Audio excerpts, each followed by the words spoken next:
Hi hello dears, നമ്മളുടെ മുന്തിരി വീണ്ടും കായായി തുടങ്ങിയിട്ടുണ്ട്. ഇത് നമ്മൾ വെട്ടിക്കളഞ്ഞതായിരുന്നു. ഫ്രണ്ടിൽ നിന്നും വെട്ടിക്കളഞ്ഞതിന് ശേഷം അതുമേന്ന് പടർന്ന് വെട്ടിക്കളഞ്ഞ ഭാഗത്തുനിന്ന് ഉണ്ടായിരിക്കണതാണ്.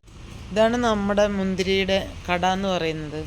ഇത് നമ്മൾ ക്യാമറ വെക്കുന്നതിനായി ഫ്രണ്ടിൽ നിന്ന് വെട്ടിക്കളഞ്ഞു. ഒരുപാട് നമുക്ക് ഉണ്ടായിട്ടുണ്ടായിരുന്നു.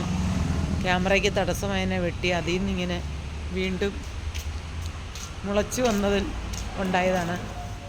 ശരിയായ രീതിയിൽ നമ്മൾ വളമൊക്കെ കൊടുത്തുണ്ടാവുകയാണെങ്കിൽ ഇഷ്ടം പോലെ ഉണ്ടാവും.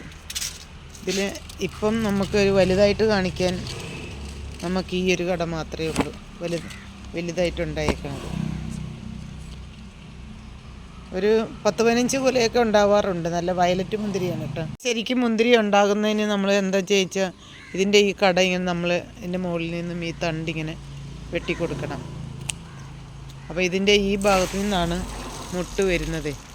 മുട്ടും പൂവും കായും ഒക്കെ ആയിട്ട് മുകളിലൊക്കെ ഉണ്ടായിട്ടുണ്ട്. അവിടെയൊക്കെ കിടക്കുന്നുണ്ട്.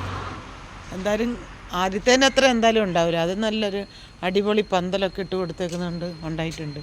അതിങ്ങനെ വീടിൻ്റെ ഫ്രണ്ടിലായിരുന്നു. അപ്പോൾ ക്യാമറ ഇവിടെ വെച്ചപ്പോൾ അതിനെയൊക്കെ നമ്മൾ വെട്ടിക്കളഞ്ഞതാണ്. എന്നാലും അത്യാവശ്യം ഇത് നല്ല രീതിക്ക് പോയാൽ നമുക്ക് കിട്ടും. പിന്നെ വെട്ടുന്ന ഓരോ മുട്ടിലും നമുക്ക് കായ ഉണ്ടായിക്കൊണ്ടിരിക്കും. നല്ല വയലറ്റ് മുന്തിരിയാണ് കേട്ടോ. നല്ല ജ്യൂസ് അടിച്ച് കുടിക്കാൻ പറ്റിയ മുന്തിരിയാണ്. അപ്പോൾ ഇതിങ്ങനെ ഇടയ്ക്ക് കട്ട് ചെയ്ത് കൊടുക്കുക. അപ്പോൾ അതിൽ നമുക്ക് കൂടുതൽ ശിഖരങ്ങൾ വരും.